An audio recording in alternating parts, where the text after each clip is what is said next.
Our guest today is Alejandro Perez, the founder of Komet Sales, a cloud-based ERP and e-commerce platform for the floral industry that he bootstrapped from his parents' house to a successful private equity exit in 18 years, 6 months, and 18 days.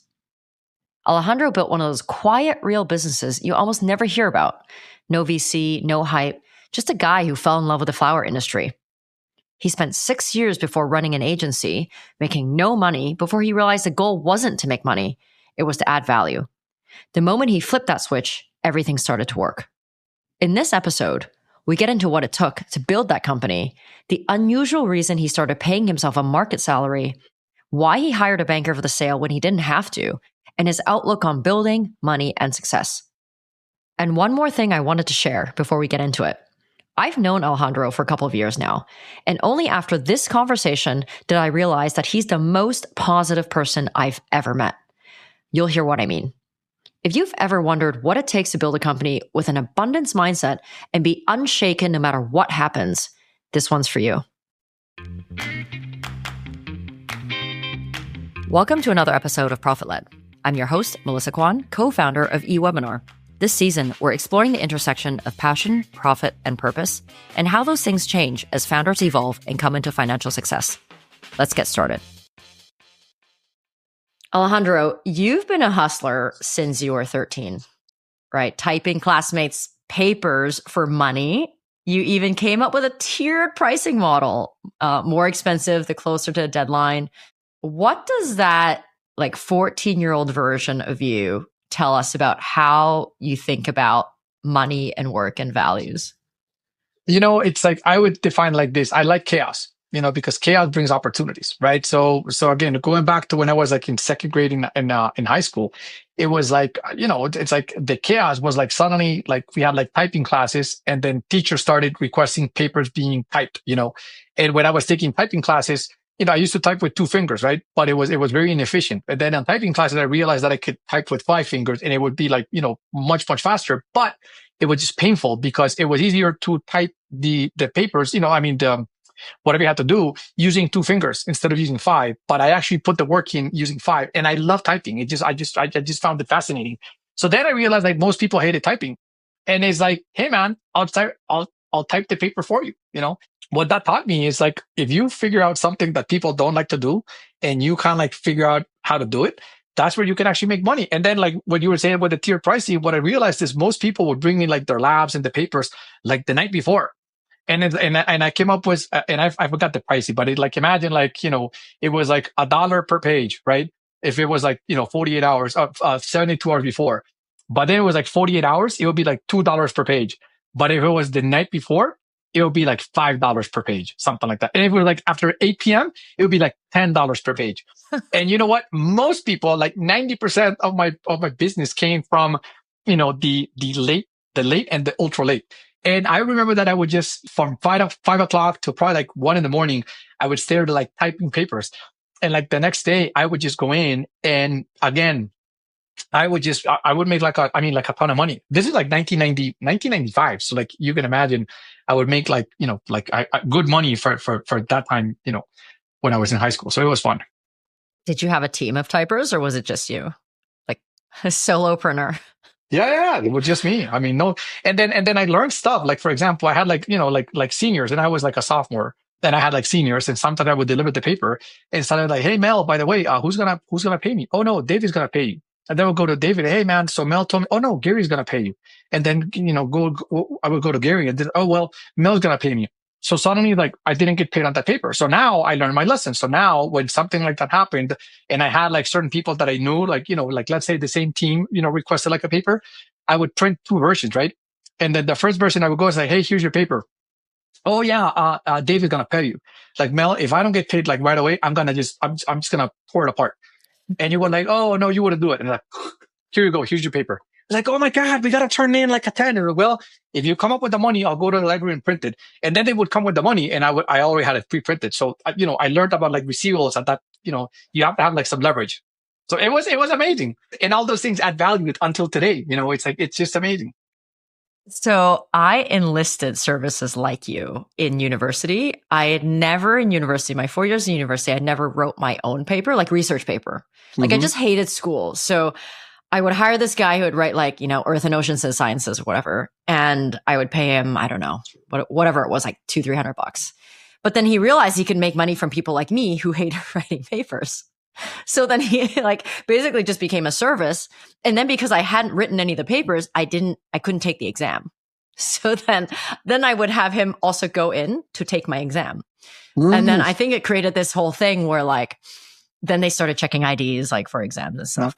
What happened to me is I started doing like all these book reports and all that stuff, and suddenly I would get book reports all the way from I don't know, like from 4 years in high school, right, from different people, younger and older than me, right.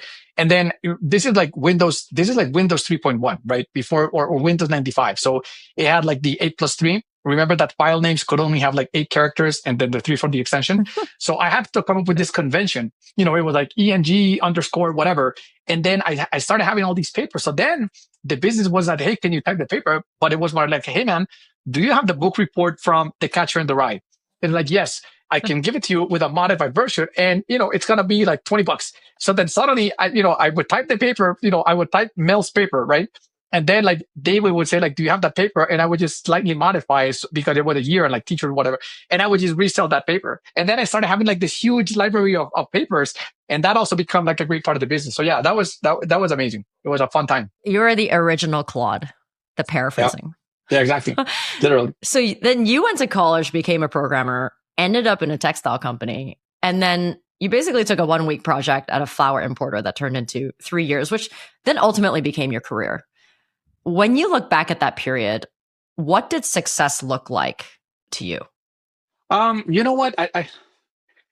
I didn't really think about it that much. I mean, at that time, I was 21 when I started working in this flower import operation, and all I wanted to do was build. It's like I'm a builder, so it's like to me, it's like I loved like seeing stuff that was happening around. That I just wanted to build stuff, and I wasn't even thinking about it. Like how can I monetize? No, none of that stuff. It was just like the passion of building stuff, and I just wanted to build, build, build, build, build. I just wanted to work. It's just I just found it like fascinating.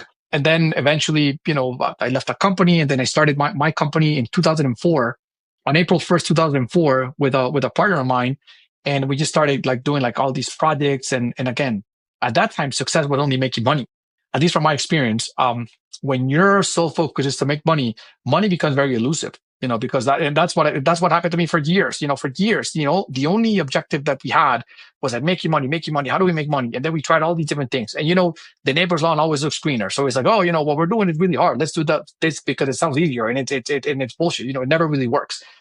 And then eventually, after many, many years, I realized it's, the goal is not making money, but it's adding value. And if you add value, by definition, you're going to start making money. But it took me like 6 years to figure that out. And it was 6 years of just grueling pain, because it was 6 years of, again, and also very short-sighted. So, our new strategy is this. And then like 3 months later, like the strategy didn't work. So then you switch strategy. And by switching strategy is like, what we did and the services that we sold and all these different things. And it just never worked, because again, the whole focus was making money. But then after 6 years, when I say like, hey man, like maybe the focus is to add value, and I started like my platform, that's different, because then we had like one goal in mind, which is building something that would add value, that would solve a real pain point for customers.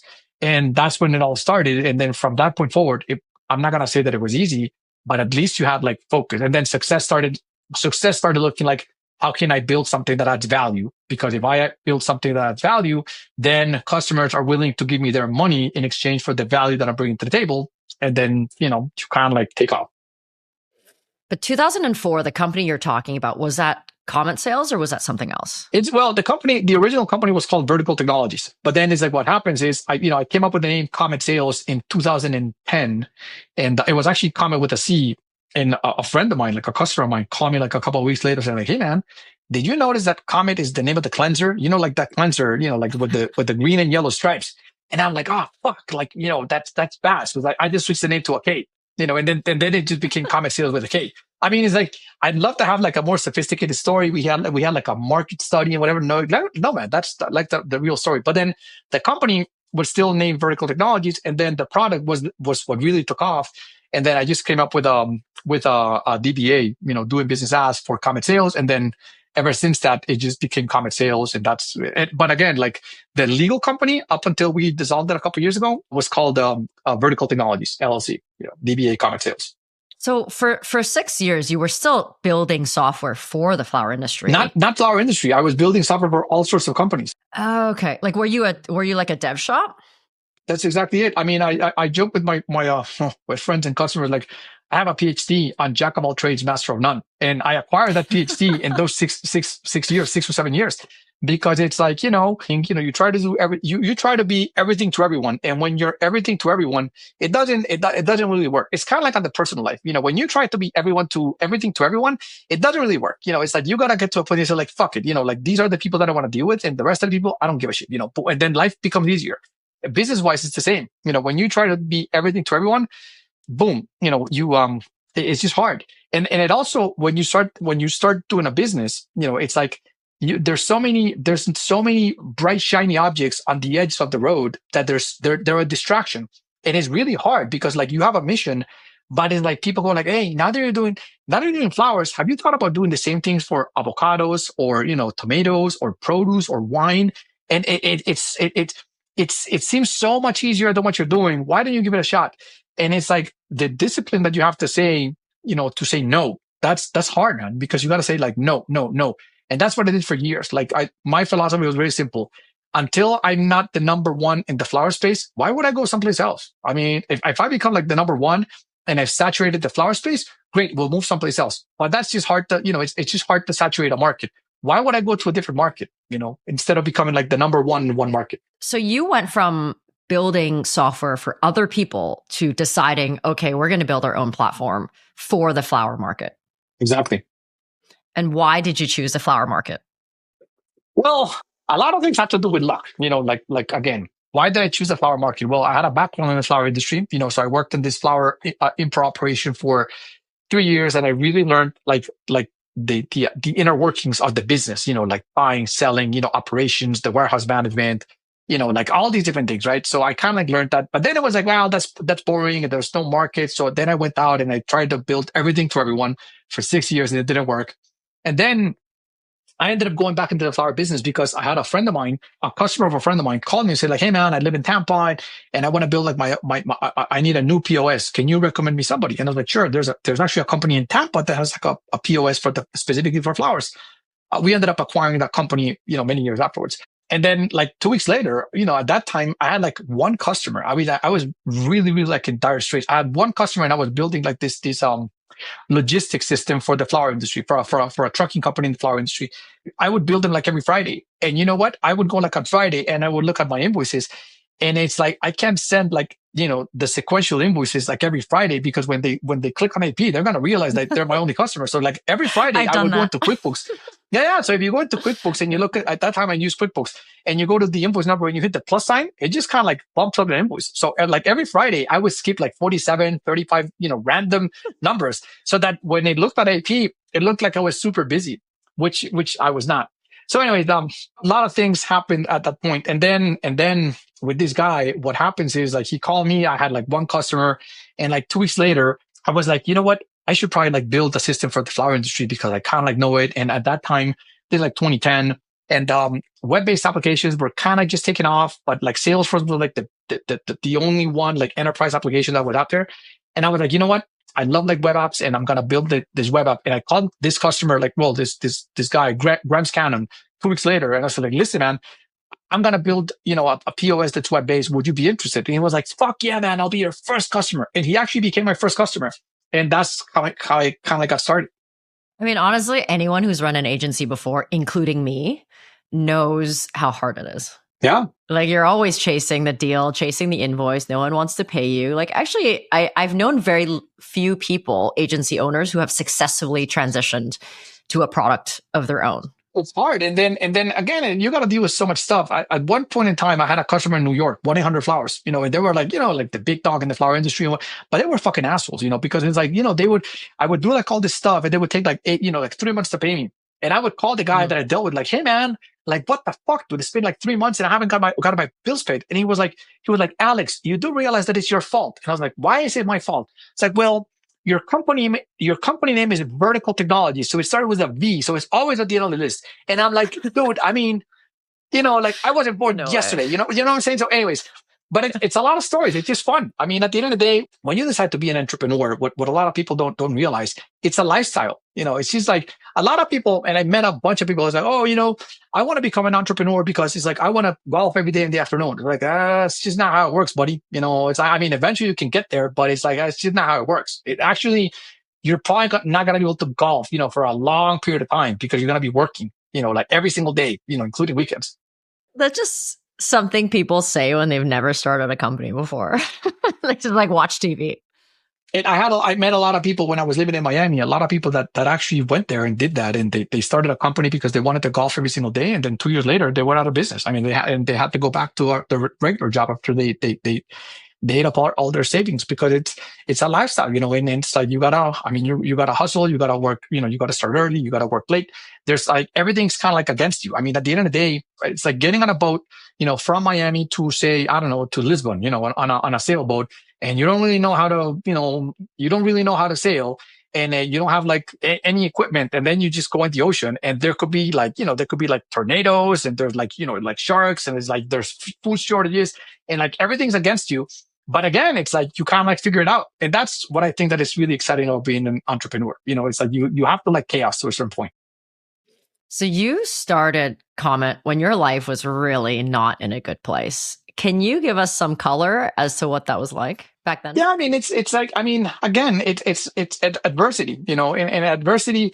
It's like, I'll tell you what, one of my secrets is like, you can have a plan B, and that's where a lot of people go like, well, I have a plan A and then I have a plan B. Well, that sucks, because when you have a plan B, why would you work hard to achieve plan A if you have a plan B? When things get hard, you can always say like, well, I'm just going to eject from plan A and I'm going to jump over to plan B. In my case, I didn't have a plan B. It was all plan A. So, and I had young kids, and I was like kind of like just recently divorced, and I was living with my parents. It was just hard, man. I mean, I was making no money. I mean, it was just hard, going back to living with my parents back in Medellin after living in Miami for 10 years. It was crazy. But then again, when you don't have a plan B, then, what are you going to do if this doesn't work? Like, no, it's got to work. And you know what? It gives you like an extra boost of motivation that nobody understands, because at that time, my regular weeks would be like 90 hours per week. That's what it takes. And a lot of people don't get it. It's like, oh, I would have, yeah, man. It's like, it's like, it's just hard, and people then afterwards, they go like, oh, I heard that you're doing great. Can you share like, the trick? Like, trick? What do you mean? Like, yeah. Like, what was your trick? It's like, well, my trick was to eat shit for 8 years. I mean, oh no, but isn't there like another easier route? Like, well, that's the one that I know. And at the end of the day, the best definition that I could provide for that part of time of my life is like you hanging from a log in the middle of the ocean. And, and it's like, there's no land in sight. And every now and then there's a wave that kind of like pushes you underwater, and you don't know if you're ever going to take another breath. And that's it. But that's the lifestyle. And then once you kind of like get used to it, then you embrace it. And then once you embrace it, then you just, you become very resilient. You start growing like, thick skin, and like shit happens. And it's like, it's like, I don't care. I mean, I have a mission, and I'm going to keep pushing forward.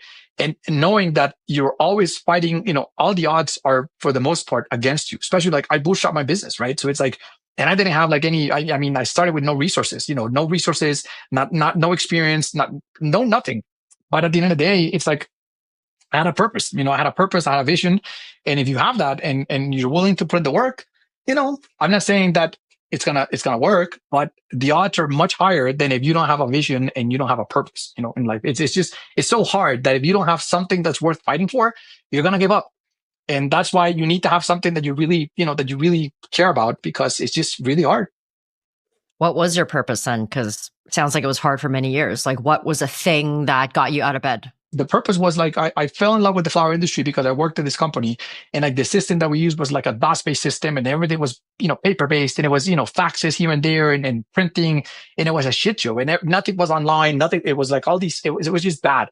And my objective was like, how can I make these companies more successful by making sure that they can actually connect? And again, like building like a web app so that you could connect like the growers and then the importers and then the wholesalers, and like no paper. Like I hated paper. So it's like no printouts and none of that stuff, everything being digital. And that was kind of like, that became like my vision. So it was more like, I wanted to add value.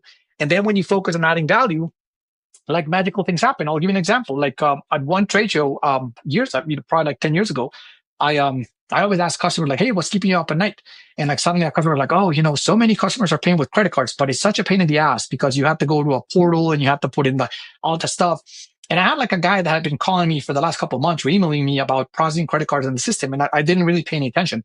And then after that trade show, like 5 customers told me the same thing. So I went back to the teams and I spoke with this guy. I'm like, listen, man, we're going to process credit cards in the system because I want to solve a problem for my customers. Okay, perfect. And we did that.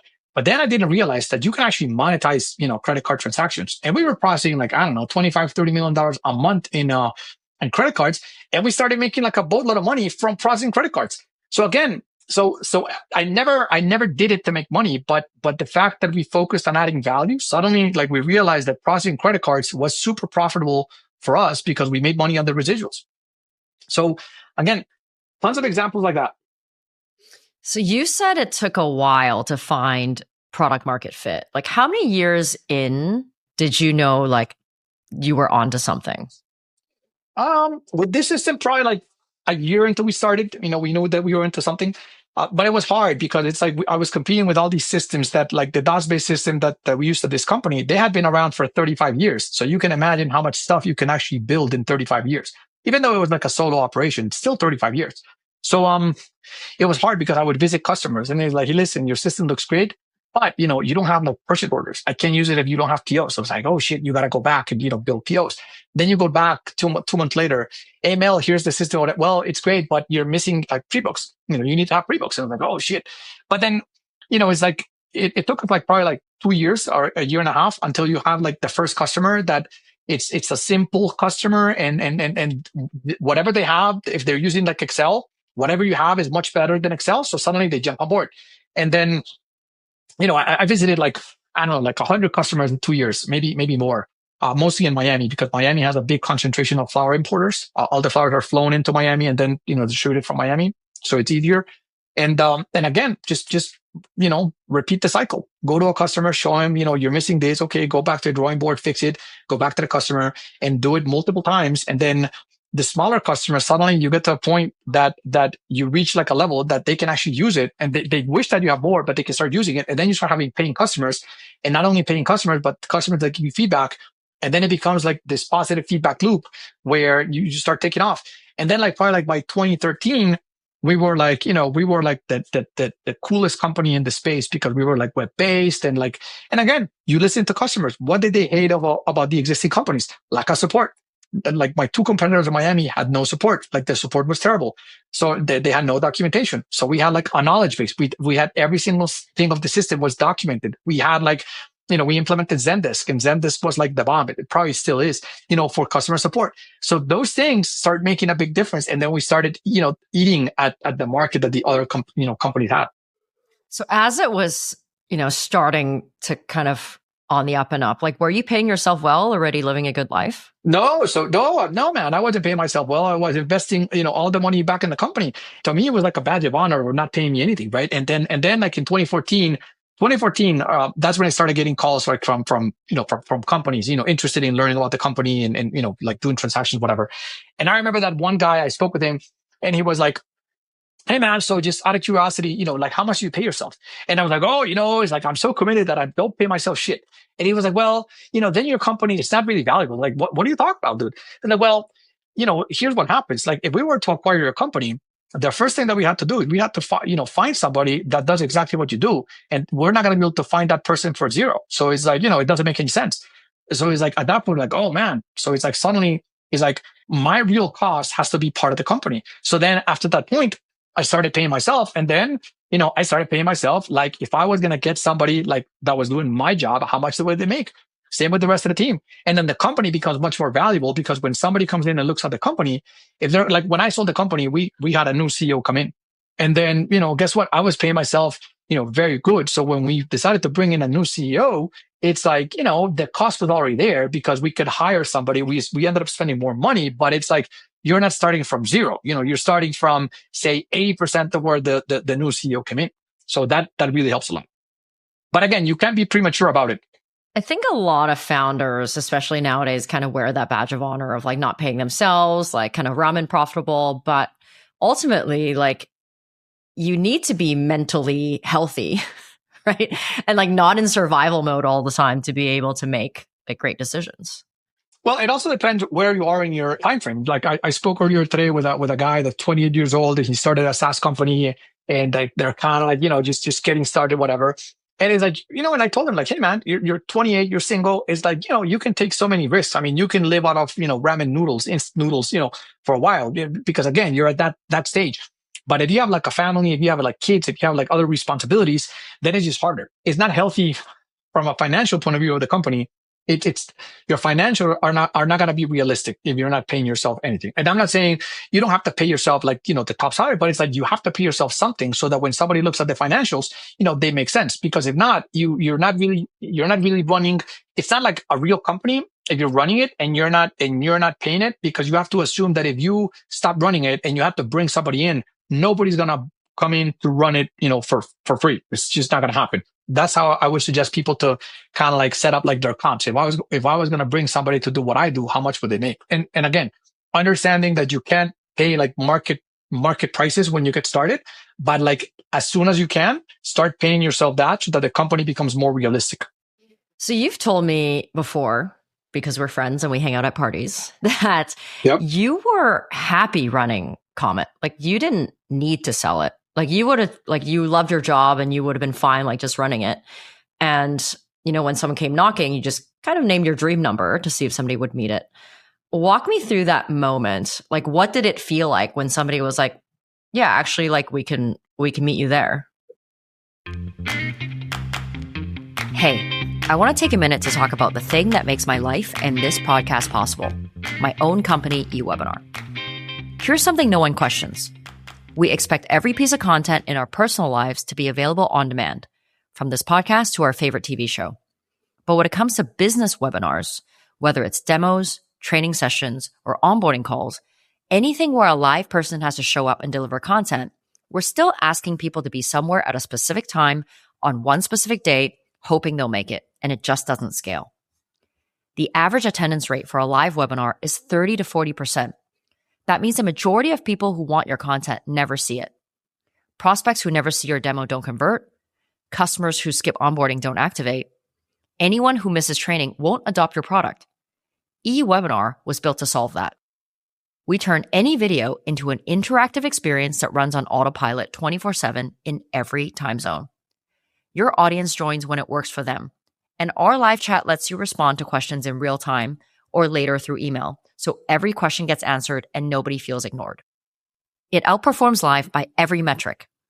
Attendance, watch times, engagement, and conversion rates are all higher. When live delivery is no longer the bottleneck, you open up a whole new world of opportunities, and that's the real unlock. You're not just replacing the webinars you're already doing. You're finally creating all the ones you never had bandwidth for. The onboarding series, the product walkthrough, the sales demo for that segment you've been meaning to go after. Come see it for yourself. Visit ewebinar.com to join our demo at your own time.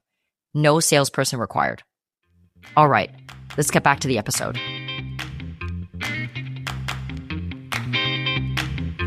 Well, I'll actually go a little bit back. I mean, I was a member of Vistage. I'm actually going to join Vistage again. It's a peer CEO network, and there's a group up in there's many groups across the states. But I used to go to a group north of Miami in Boca Raton, and I would commute like every month, to that meeting.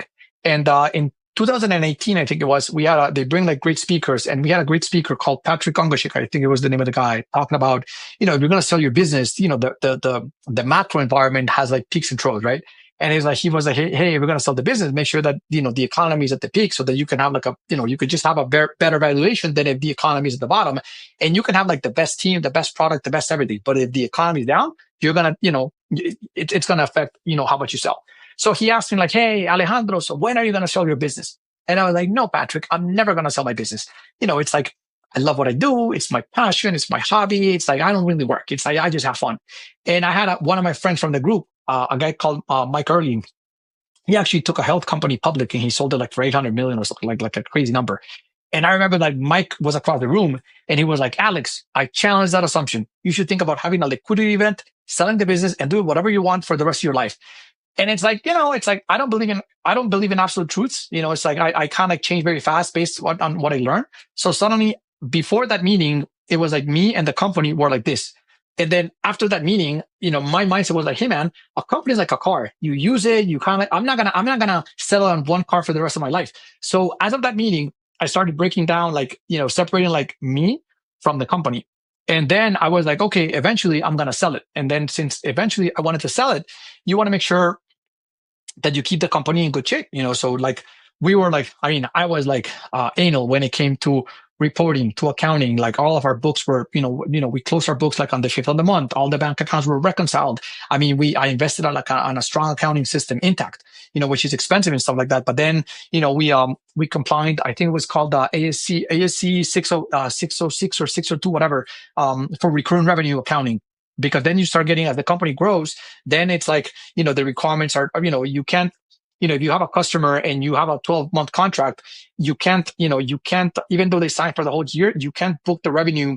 Even if they pay for the whole year, you can't post the revenue on the P&L. You have to, post the current month on the P&L, and then you have to have the rest on the balance sheet. And then as the months go by, then you can actually move it from the balance sheet to the P&L.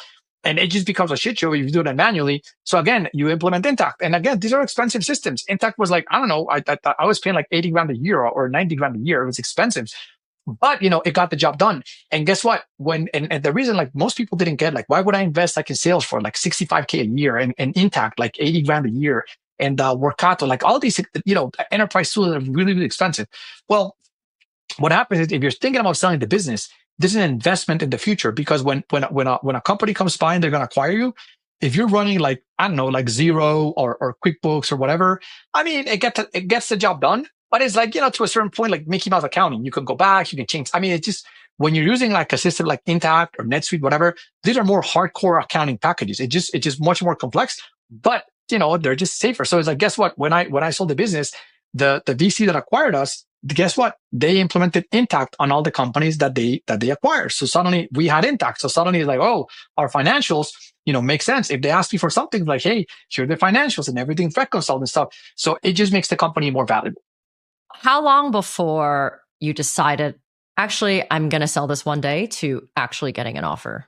Yeah, so I had like all these calls. It was actually pretty taxing because I would get like emails like pretty much every week. There was a point that I would be taking like 5 or 6 calls every week just with, venture capital, growth equity, private equities. I hated search funds. That's the one thing that I would recommend people don't waste time with search funds, depending on what you're doing. Because yeah, that's a whole different story. So one thing that I did is I took all these calls, and the reason being is my philosophy was like, the people that are calling me know way more about all these different things than I do. I know a lot about my business, but I don't know anything about, the rest. So every time that I had a call with a VC or a PE or whatever, I would learn all these different things. And I did that, I took hundreds of calls during the years, right? So I learned all this stuff. I learned about multiples and the rule of 40. And because it's like, you're having a call, like, hey, Alejandro, where are you on the rule of 40? Like, what's the rule of 40? I have no idea. It's like, oh, like you got to, oh, wow, rule of 40. That's really important. Hey, so all these different things I learned just by taking those calls. So I would strongly recommend people to make time, to take those calls, because you can actually learn a lot from people that are experts. And then, I kind of had this like as an afterthought, right? And then I was in the Amazon with my wife, February 22. And in the year before, I had companies and they call me and they send me LOIs, and it's like, no, I'm not interested. And one guy was like, send me an LOI, and like, listen, man, I'm not interested. I was like, well, I'm kind of like offended because you're not even countering. I was like, well, like the number that I have in my head is like very different, and I don't want to kind of like sound condescending. I was like, well, what's the number? So I gave him the number. And it's like, yeah, we're not there yet, but maybe like in a year, I'll touch base. And he emailed me a year later in January 22, and he was like, hey man, send me the financials. One of the advantages of having like a robust accounting system is I would run like it was called a report group, and with a single command, it would generate the P&L, the balance sheet, and the cash flow statement. So I would somebody will email, like, imagine if you're like a potential acquirer, right? And you email me, send me your financials. And like 3 minutes later, you get all the documents from me, up to the pen. It gives, it's like a good impression, right? So anyway, so the guy emailed me back saying like, hey man, so are you ready to make a transaction? And I was like, listen, Eric, I'm not, it's like, I told you, man, I'm not interested. He goes like, well, based on the financials, the number that you mentioned last year now makes sense. And I'm like, oh man. And so then February, this is like late January 22, February, we go to the Amazon, my wife and I, boom, and with some like with this trip, right? And, spent phenomenal time there, whatever. And one day we ate like some mushrooms in this lake in the middle of, the river. I mean, it was amazing. And then kind of like on the way out, going, I remember like we were there, like kind of like tripping and stuff. And I told her like, you know what? Time to sell the business. I mean, the war in Ukraine just started, and then the economy was like, super amazing and all these things. And I was like, you know what? I got like offers, and it's like the number that I wanted. It's kind of like there. And it's like, it's the time, because one of the, I'll fast forward for a second. So when I hired like the guy from the M&A company, he told me at that point that the majority of the deals fall because, the entrepreneurs get greedy. And then once they want to sell the business, then say, well, why is it not, twice that amount, and then the deals fall apart. So anyways, since I had my number in mind, I was like, it's a good number. And then, it's like this guy was like, hey, let's do a deal directly. And I'm like, no. Like, I know how it works. It's like, I'm not going to do a deal directly. And I found a company called Quorum. They're great, like an M&A for tech companies. They're expensive, but they get the job done. Hire those guys. Long story short, since I decided to sell the business in February, I ended up closing in October. So it took me like, I had like my LOI on June, and then it took me like 4 months to actually do like all the diligence and closing. And by the way, the diligence is amazing. It's a lot of work. Most people just like, oh, it sucks, whatever. I think it's freaking fascinating. It's an emotional roller coaster for sure. But I think that it's fascinating. I mean, you get to talk to so many amazing people, and it's like you talk to all these different attorneys, and it's like I had like I remember like the biggest call. It was like a 4-hour call, and I spoke with 15 different attorneys. Every attorney focused on one specific thing, including like cryptography and shit like that, like crazy stuff. So I had a blast. I mean, it's taxing from an emotional perspective and from an energy perspective, because it's just it's just a lot of work. But man, it's just pretty amazing. And if you have like the company organized and everything documented and stuff like that, it's just easier, because they just ask for a lot of stuff. They leave no stone unturned.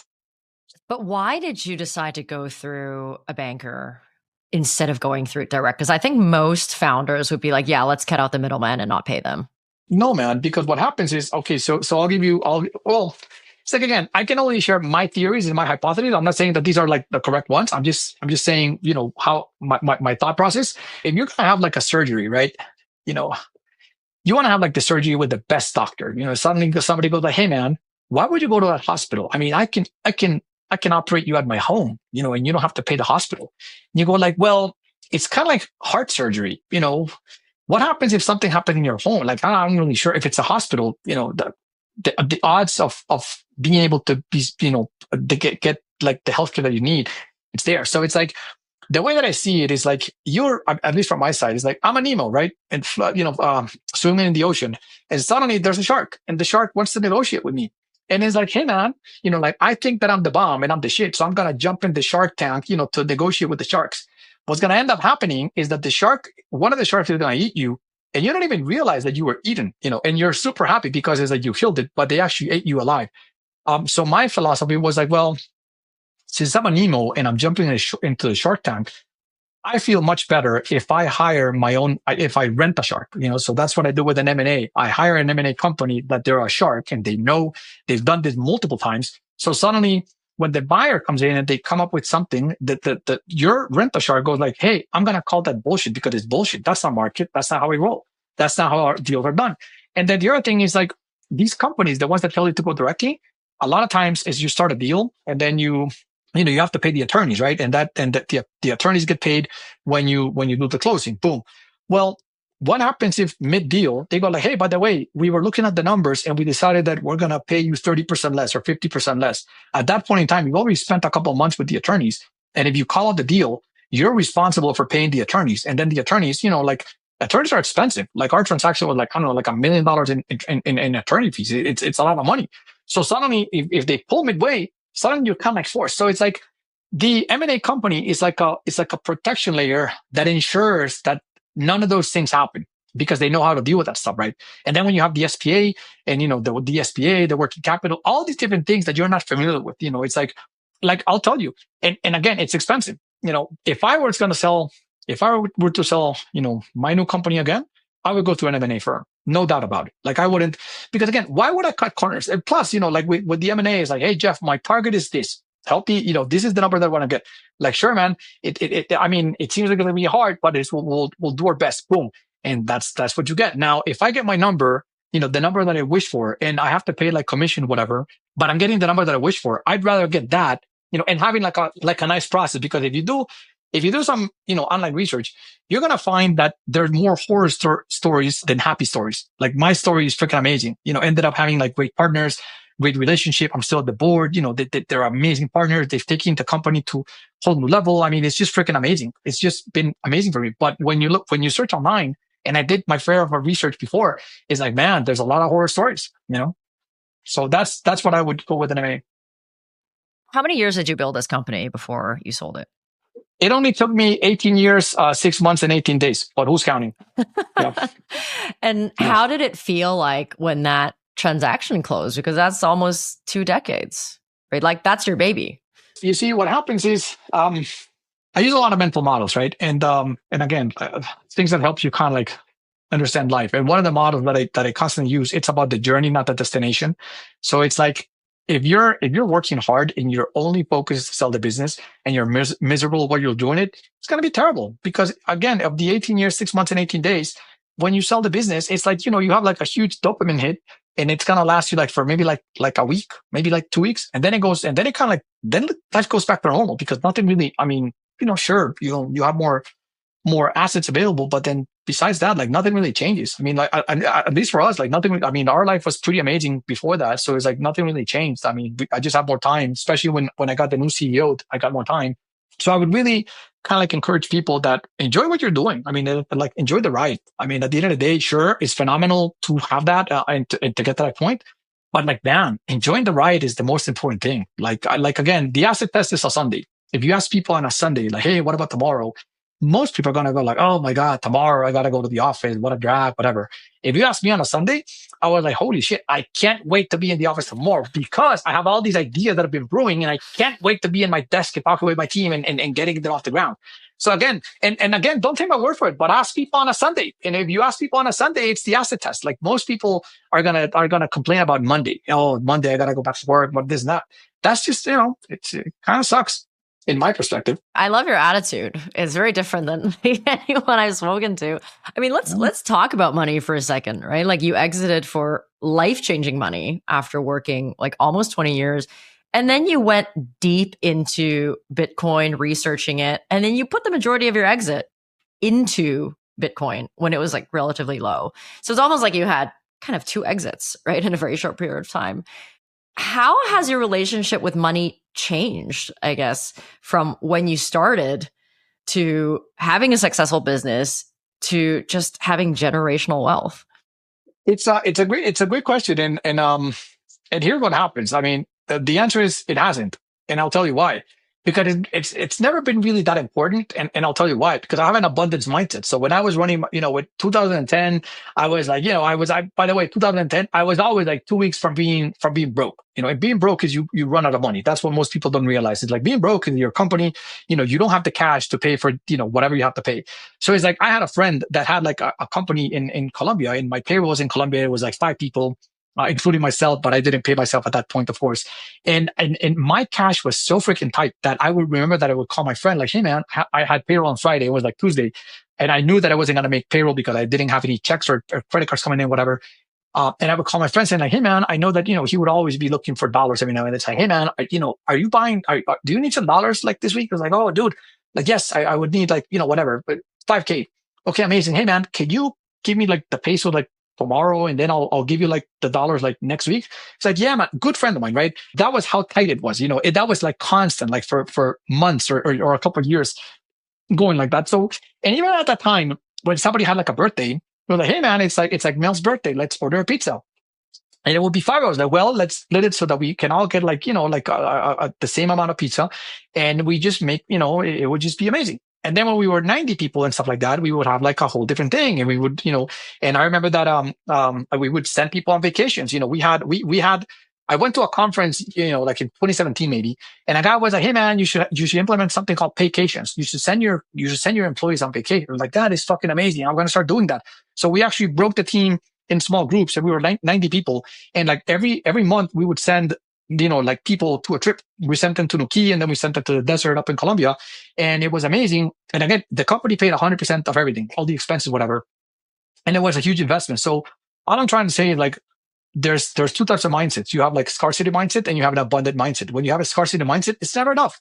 It's like, and you see it all the time. It's like people that have like a super yacht. It's like they feel bad because when they went into the dock, somebody, docked a larger boat. And then it's like a scarcity mindset because it's never enough.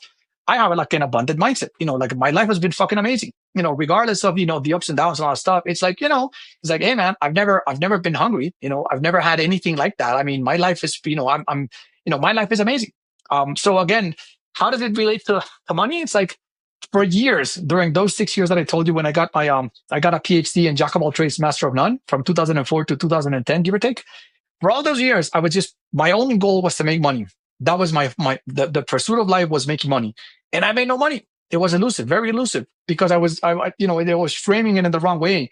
The frame is, how do I add value? And you start making money when you add value, because when you add value, that's how, the economy works and then the universe works and stuff like that. So in essence, it hasn't really changed. I mean, it's like, again, I have an abundant mindset. I'm not a bean counter. If I go out with my friends and I can pay the bill, I'm happy to pay the bill. I mean, if somebody's traveling and they can't do something, I'm happy, to cover for them, because you know what? You paid forward. It's like, and if everybody kind of thought like that, I just think that the world would be a better place. And then again, you're smart about it. And it's like, I remember that I had one of my ex-bosses, he taught me something when I was like 21 years old. Like, hey man, always live below your means. And that kind of stuck with me. So it's very simple. Like people don't make money because they live above their means. They want to keep up with the Joneses. Like, oh, my friend flies in business, so I'm also going to fly in business, even though my friend has assets that pay for his business trip, and I have to, buy a business ticket with a credit card, and I'm not sure I'm going to pay. That makes no freaking sense. If you can't afford, flying in business, don't fly in business. Like it's the world's not going to end.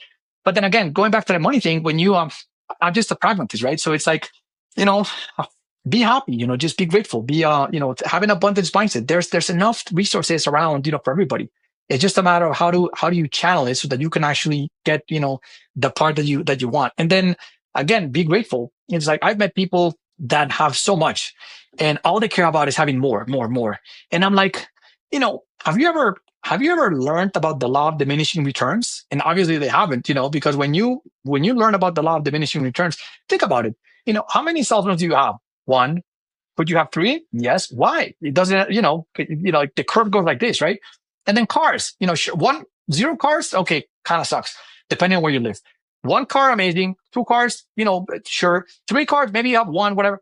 Four cars, the curve goes down, right? So again, I just think that the law of diminishing returns, and a lot of people, I know people that, have made a killing, whatever. And you know what? They're still, slaves to their jobs, to their everything that they do. And you know what I do? I'm the master of my universe. Me and my wife, we manage our time. We can be wherever we want, whenever we want, with whoever we want. That's it, man. I mean, in my opinion, going back to the definition of success, that is my definition of success. If you can do that in life, you are successful by far. And again, you don't need to, the benchmark is with me. The benchmark is not with, the benchmark is with me from last week, last month, last year. It's not with you or the neighbor or the person that you saw. Like, who gives a shit? I'll give you an example. People are so fixated on like being known and having like likes and all that stuff. Let me ask you a question. Can you name one of the kings of the Assyrian Empire? The answer probably no, right? You and nobody else, right? And the Assyrian Empire ruled the Middle East, for hundreds of years, 2,500 years ago. And they were like the most, the king of the Assyrians was the most powerful individual of the world at that time. Same goes for the presidents of the United States and, from Russia and from all the different, places in the world. Nobody remembers, so like when people fixate today on being like known, who gives a shit, man? Like nobody cares. Why don't you just focus on being happy with the people that are close to you and your loved ones? So anyways, food for thought. So last year, you took your son out of school for a year to travel, experience the world, along with your wife. And you actually, that trip just ended. I'm curious, like, what did the last year give you guys or give him? And do you think you guys came back the same person? No, we're never the same people. We never. I mean, it's I told you before, like we don't believe in absolute truths. So it's like as life goes on, we're constantly changing, and that's why. And when you're constantly changing, that's it. Most people don't do it because it requires evolving, and when you're evolving, you have to let go of people that are not evolving with you. And again, it's not no judgment, but it's like you want to hang out with people that are actually changing and they're kind of like aligned with what you believe. So definitely not. I mean, that's why we try to travel as much as we can because I think that traveling like envision this, like you see the world through one lens and it's a yellow lens, and I see the world through a different lens, which is a blue lens. But then if I visit you, I go like, oh my God, Mel sees the world with a different lens. And when you visit me, you kind of like see the same. So then as you travel around the world, you realize that our reality is defined by depending on the lens that you're using. And the more lenses that you're able to collect, the broader the vision of the world. So when something happens, you don't kind of like you don't jump ship, and you become judgmental about it. You go like, oh my God, like this is so different. That's why, in Colombia, for example, the number 13 is considered bad luck. And there's like a lot of buildings that don't have the number 13. And in Japan is like the number 4, which is weird because when you think about it, like it's like this collective, hypnosis. That's like, I call it like the collective stupidity.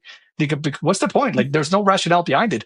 But think about it. But when you kind of like fall into those things, if you're like superstitious, is like you realize that when you were a kid, somebody invoked like an absolute truth that 13 is a bad, it's a bad luck number. And then if you decide to believe that and you don't challenge that belief just because, it's real because they told you about it, then it's bullshit. Because then when you go to Japan, they're like, well, why do they have 13 and not 4? And when you come to Colombia, why do you have, 4 and not 13? It's irrational. But human beings tend to be irrational. That's why, we work so hard in changing so that we can actually, we call it getting out of the matrix, because most people are trapped in the matrix and they don't even realize.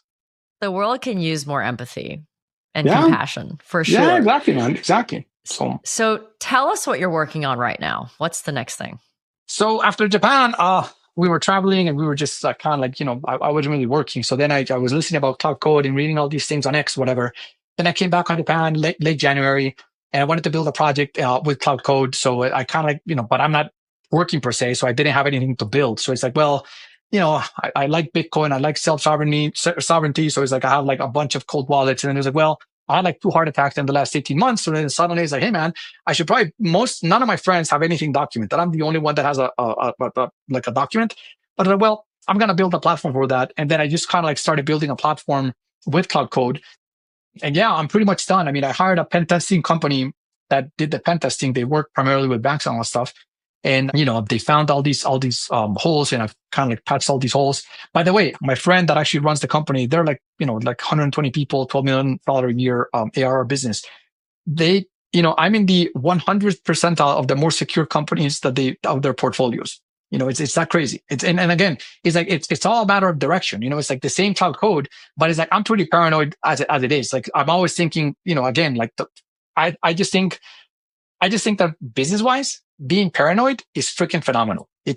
I would encourage, if you're running a business, be paranoid, be paranoid that somebody else is going to pop up out of nowhere with the same service that you have, with a better solution, with a cheaper pricing, with a better support, whatever. And if you're always thinking like that, you don't fall into the status quo and you're not happy where you are. You're always working to improve, again, the benchmark against yourself.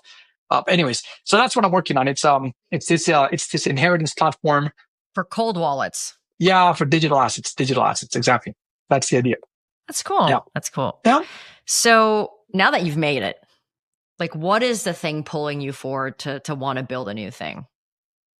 It's like, I'm just a builder, man. I mean, like I said, I love adding value. I mean, at the end of the day, it's like, the reason I'm building this is because I realized like none of my friends have anything documented. And I have like friends from all over the world, and some of them have like a lot of Bitcoin. And it's like, hey man, like if I died, like I'm not really sure my wife can actually get my assets. And like, that sucks. I mean, like, you worked so hard, you sold your business, you bought all this Bitcoin, and now you die and then your family doesn't get it. It doesn't make any sense. So like, that's kind of like the purpose. Don't get me wrong. It's like, I'd love to sell the company again. I just think that it's fun. It's like, I mean, if you sell a company, it means that you built something that is so valuable that somebody else is willing to pay you, money so that they can actually take it to the whole, to the next level. So that's kind of like the motivation. But then again, it's very different because I'm not working, how can I put this? It's when you're working for the fun of working versus you're working because you need to, make payroll or whatever. It's just a different vibe, It's just more fun, I gotta tell you, like the last 3 months have been, or the last 4 months have been like the funnest, moments of my life. And I'm building stuff, and I'm just, working with Claude, and Claude is like reminiscing of working with a team. It lies, it doesn't do stuff, it jumps steps, whatever. But then again, it's all about direction. This is like me managing my team, and it's all about direction. So it's a lot of fun. I enjoy it. Last question for you. How has building businesses also built you up as a person? And what are some of the most important things you had to learn to get to where you are today? I think that being vulnerable is one of the most important things that you can probably develop as a well. There's two things. So number one is being vulnerable. When you're building a business, like people that are working with, for you, a lot of times they think that your life is perfect, that nothing changes. And it's like, I had this conversation years ago. Like, I used to do like these one-on-ones for people from the team, like 20 minutes. And on one of those one-on-ones, it was like, hey, Alejo, like your life is so perfect. I mean, it's like, how do you make your life so perfect? And I was like, oh, buddy, you are so fucking wrong. I mean, I'll be happy to disclose like the laundry list of shit shows that I run to in every single day of my life. Boom, boom, boom, boom, boom. And that's just being vulnerable. And then I learned how to be vulnerable in front of a team, hey, like I screw up, there's things that don't work. I mean, I have issues with my wife. I have issues with my kids. Like life is hard. Like being a human is hard. That's one big takeaway. And then the other big takeaway is make sure that you develop yourself as a human being. What happens is, and I spoke this, I used to have a business coach from Sacramento, and he was my business coach for a couple of years, right until COVID. Then he followed up with me a couple of, like a year ago, whatever, or 2 years ago after I sold the company. And we were chatting about this, that when you don't work on yourself and you only work on your role, what ends up happening is if you sell the business, eventually you sell the business, or you turn in your job, what happens is you didn't develop your identity as a human being, and your identity was pegged to the role. So when the role goes away, there goes your identity. And what ends up happening, like in my case, when I sold the business and it was like, hey, we're going to get an external CEO. I was like, initially I was like, what? And then I was like, hey man, who started the business? Me. Who bootstrapped the business? Me. Who scaled the business? Me. You did all these things. Who's been the CEO for the last, since the company started? Me. So it's like, check. I don't care if there's a new CEO. So suddenly when the new CEO came in, it's like a lab coat. I took my CEO lab coat, took it off and gave it to the new CEO and helped them, put it in and told them here's a secret pocket and yada, yada, yada. Now, if you don't work on yourself as a human being, when that happens and your role, you as a human become the role, when they take off the coat, imagine that the coat stuck to your skin. So you have to take it off. But you know what? As you take it off, it's going to rip part of your skin apart and it's going to be really, really painful. And once you take it off, you're going to have like scars that are going to hurt for who knows how long. And in some cases, people never recover. Like, hey man, so what do you do? Oh, I used to be the CEO of Komet Sales. I'm not asking you what you used to be. I'm asking you what you are today. So again, second takeaway, work on you as a human being. Don't let yourself become the role that you have, because the role is temporary. Nobody know. And again, you might think that it's permanent, but it's always temporary. So it's like, if you don't work on yourself, and I've seen this plenty of times with people that I know, with friends, that suddenly they've just focused on developing the role, and they're the best, but they never worked on them as a human. And when their role goes out, there goes their identity. And suddenly when you don't have an identity, it's like, hey man, you're like a fucking boat floating in the middle of the ocean with no sail and with no direction. You're basically kind of like there. And life, I mean, imagine that's just a scary thought. Life just becomes like freaking, it's like a nightmare, man. So anyways, those are my two suggestions. Well, thank you so much for your time today, sharing your experience. I've known you for a couple of years, but only today did I realize you are the most positive person I've ever met. So thank you for teaching me that.